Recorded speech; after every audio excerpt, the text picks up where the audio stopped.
Hey everyone, it's time for the DNRS Thursday night recap for Maywood Park, September the 4th, 2014. Let's get right into it. No time to waste here. 8 top rated winners, 1 second rated winner. Out of the 11 races, 9 winners came out of my top 2 rated. 8 of them were top rated. Okay, let's roll into the gimmicks. Race number 1. Top rated winner. Chalk. Everybody had him. How could you pick against him? Had him rated 219, 836. Came in 29. Exacta paid $18.40 with the top rated winner on top. And the 9 horse second. Didn't have the 5 for third in my numbers. Didn't have the 4 either. So no trifecta, no super in there. Stinking little exacta, 1840 is all you could have. Not even really a betting race. Would have won a 5 shot. All the gimmicks, every exacta was paying low. You couldn't spread out in there. You couldn't spread out with exactas because you're going to just not even break even. So you can't bet exactas. You only can bet tries with the 1 to 5 shots. So anyway, no try. Race number 2. Top rated winner again. Another favorite. By the way, that was the start of the pick 5, race number 1. I'm sorry, the 10 cent pick 6. I'm sorry, the 20 cent pick 6. I'll get it right, won't I? Okay, top rated winner in the second race. I had him rated 5-1, 6-7-8-4. Came in 5-8-1-2. So therefore I had the exacta. Bobby Small, my man Bobby Small, got up for second again with the horse I had rated, the 8 horse underneath the top rated horse. I had him in my numbers, 30-1 or 40-1, whatever he was. He got second. He made the exacta pay nice with the favorite on top, $66.60, and the try paid nice, $230. So there you go. Top rated winner, favorite on top, 5 deep, $66 exacta, $230 try. Made some money in that race. Thanks to Bobby Smolin. Race number 3. Top rated winner on top. Another favorite. Had him rated 5-1-6-9-2-4. Came in 5-1. Had the exacta ice cold for $14.60. The trifecta only paid $50. Had the 2 horse in my numbers underneath the top rated. But the try only paid $50 as I mentioned. Didn't have the 8 horse for the super, so no super in there. Just an ice cold exacta for $14.60 and a measly little low try for $50. Unless you want to bet 200 to win on these dead chalks, they can't lose. But anyway, we roll on to the race number 4, and we caught it. There was a price in that race. I didn't have it though. He was in my numbers. My second rated horse ran second. My third rated horse ran third. My top rated horse ran 4th. So my top 3 rated horses finished 2nd, 3rd, and 4th. But my 5th rated horse won the race, paid $84. He beat the 3. If it comes 3-7, I have it. I have the try, you have the exact, you have everything. But 7 horse beat the 3, so didn't have it. But maybe one of you guys caught it. Maybe you guys put the numbers together the right way. Somehow, some way. I don't know. But the exacta paid $257, try paid $666, the devil's numbers, and the super paid $1,446. Hey, where were you tonight, Red Man? There's your 5 horse box, 10 cent super box, 12 bucks, $144. Where were you tonight? Didn't play, huh? Okay. See you tomorrow night. So anyway, let's move on to race number 5. Top rated winner. Another favorite. Had him rated 3-5-6-4-1-8. Came in 3-4-6-5. Exactly didn't pay bad at all. Top rated winner on top. Favorite. $42.60. Trifecta didn't pay bad. $133.80. And the super. $146 for a buck. With the top rated winner on top. 4th rated horse ran second. Third rated horse ran third, second rated horse ran fourth. So it was as simple as that. Casharoo race. Race number 6, last leg of the pick 6.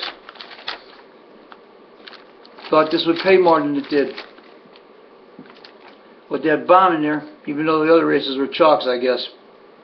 Top rated winner on top, 4 horse. Another favorite. Had him rated 4-1-7-6-2-8.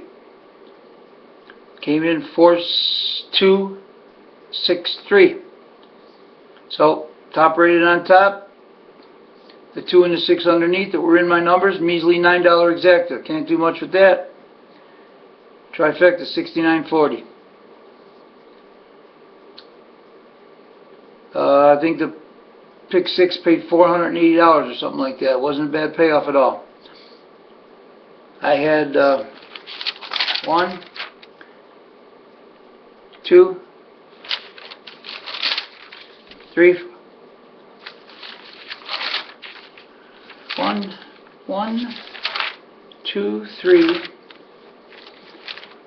4, 5 top rated winners in that pick 6 that paid 400 and something.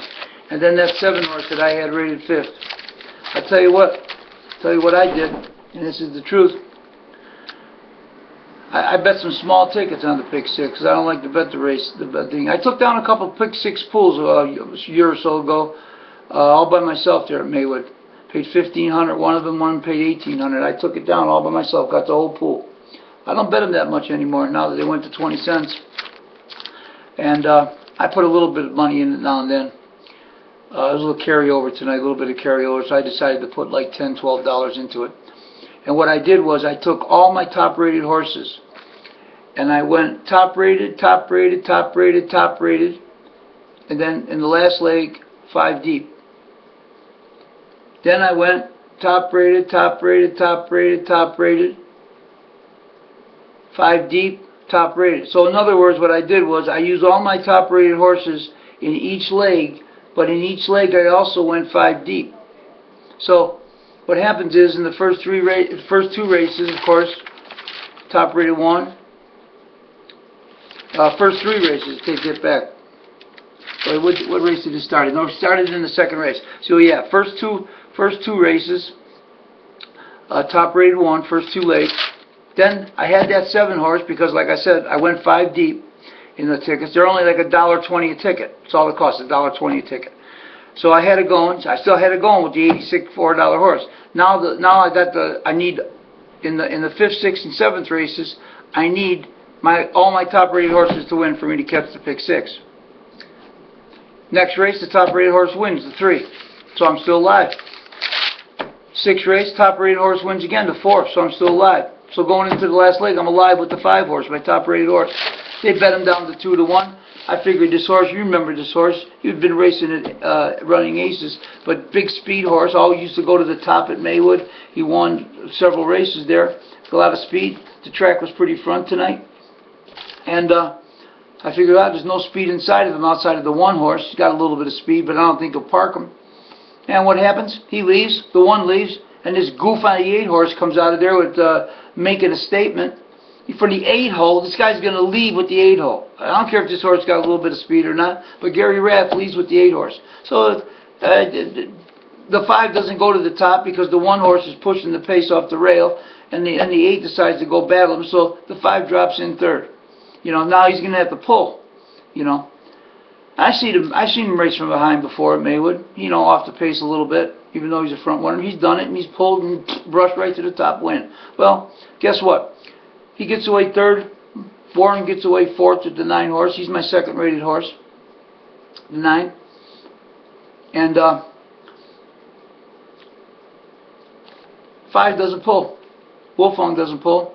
After these 2 goofs are battling on the front end there, the 1 and the 9, the 1 and the 8, I mean. He sits there and lets Warren lock him in, and he gets totally locked in. Caught behind the 8 horse, backing through the field. So, out of it, and done, finished, no pick 6 for me. Who wins? My 2nd rated horse, the 9 horse. So, that's how it goes. Only put $10, $12 or whatever it was into it, but I had a shot. It was live going into the last race. last leg of the pick six. So that was the 7th race. So let's get to the 7th race. I didn't run that race down for you.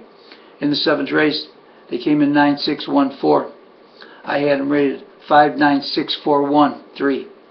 So my second rated horse win $10.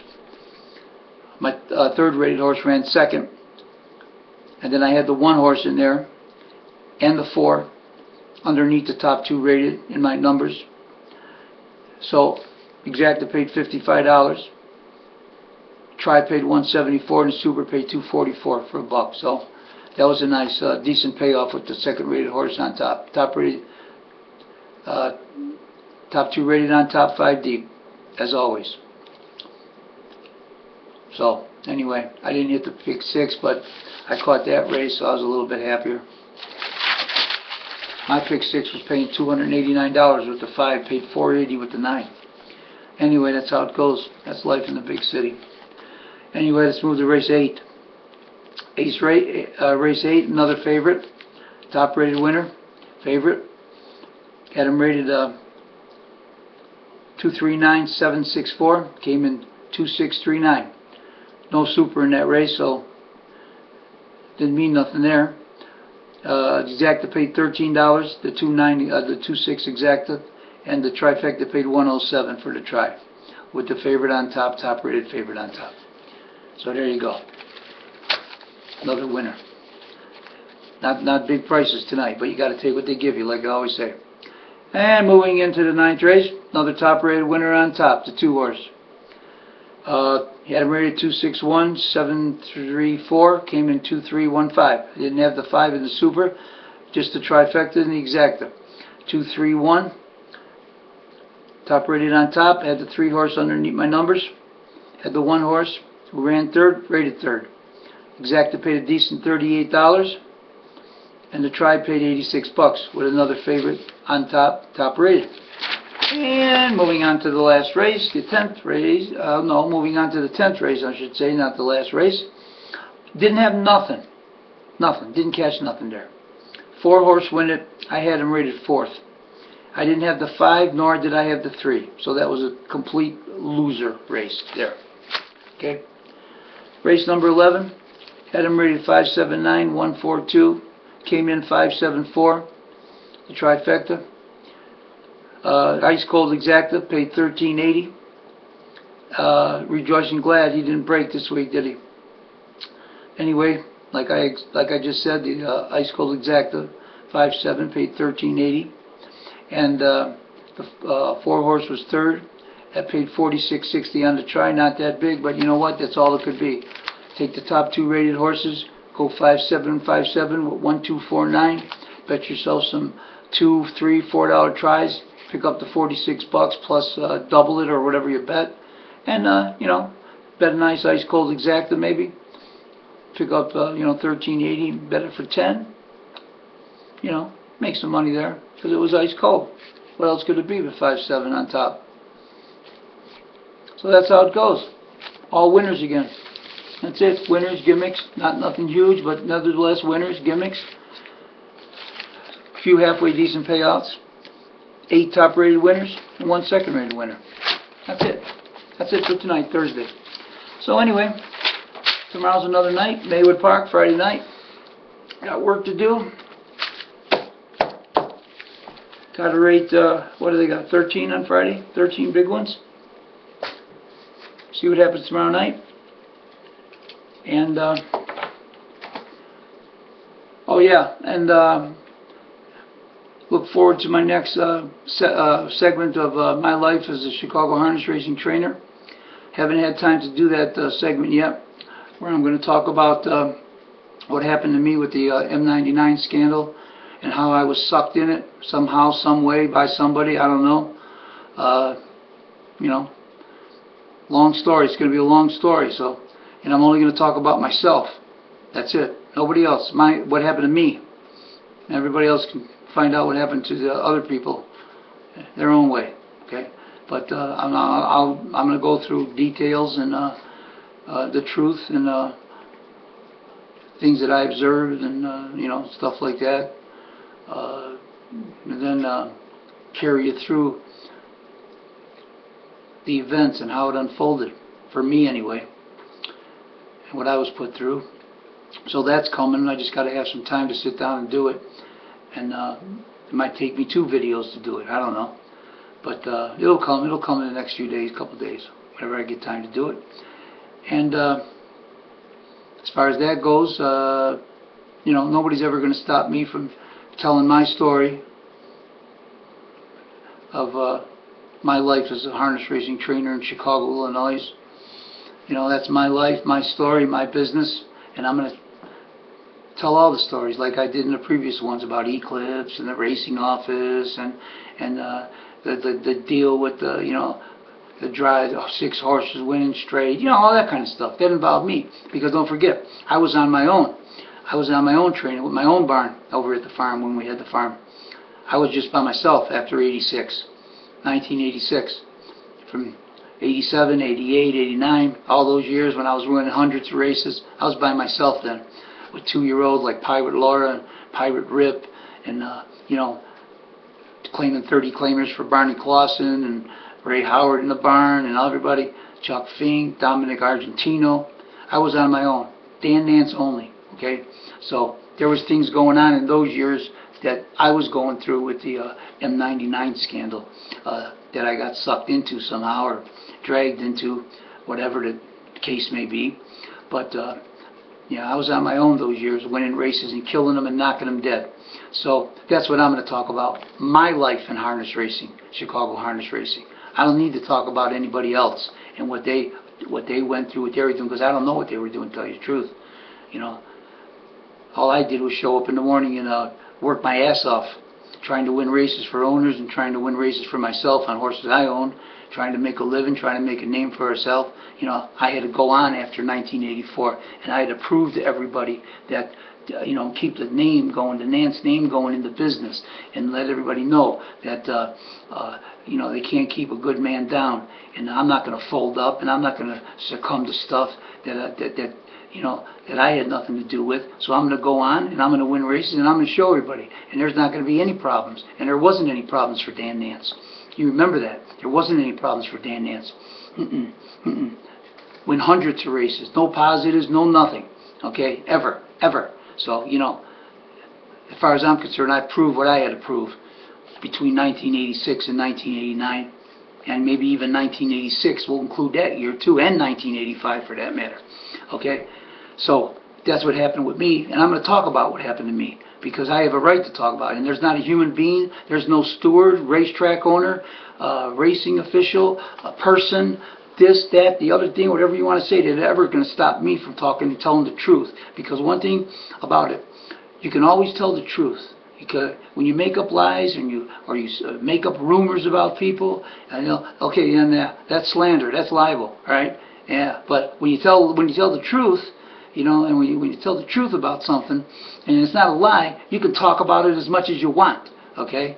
And if you want to go on you know, social media or anywhere you want to go, and you want to lie about people and slander them and slander their family, well, then you leave yourself open to, you know, maybe somebody suing you if they got the money like Bob Costello had, spend $30,000-$40,000 to go after Rick Yarder, you know. If people want to do that, you know, but as long as you're telling the truth about somebody, fire away. You know, go ahead and talk about me all you want. Tell the truth. As long as you're telling the truth, I don't care. Talk about me all you want. You want to post lies and you want to post lying and fabricate stuff and make stuff up, and go ahead and do it. Go ahead and do that too. So, you know, and then sit back and wonder. But anyway, you know, I'm a little fired up today. Because an incident took place earlier today that I'm not even going to talk about. But I'm going to let you know. I'm going to talk about my life in harness racing and what I went through. The 100% facts and truth. And I don't need to talk about anybody else. Okay? That's the bottom line. So anyway, I'm going to go, guys. I'm getting a little tired here now, and it's going on 9:30 here in Vegas, and I'm going to kick back and relax, watch a little TV, go to bed, and get up and work some numbers for tomorrow night, because that's all I concern myself with is numbers. And I like to do the videos and, you know, enlighten people about horse racing business and talk about some and laugh a little bit about some of the stories, some of the things that happen in the business. You know, ups or downs, good or bad. Let's have some fun and talk about it. But my main priority is working numbers and betting and having winners. That's it, and all the other stuff is secondary. So anyway, I'm going to go now, and I'll see you guys tomorrow night after Maywood. Take care.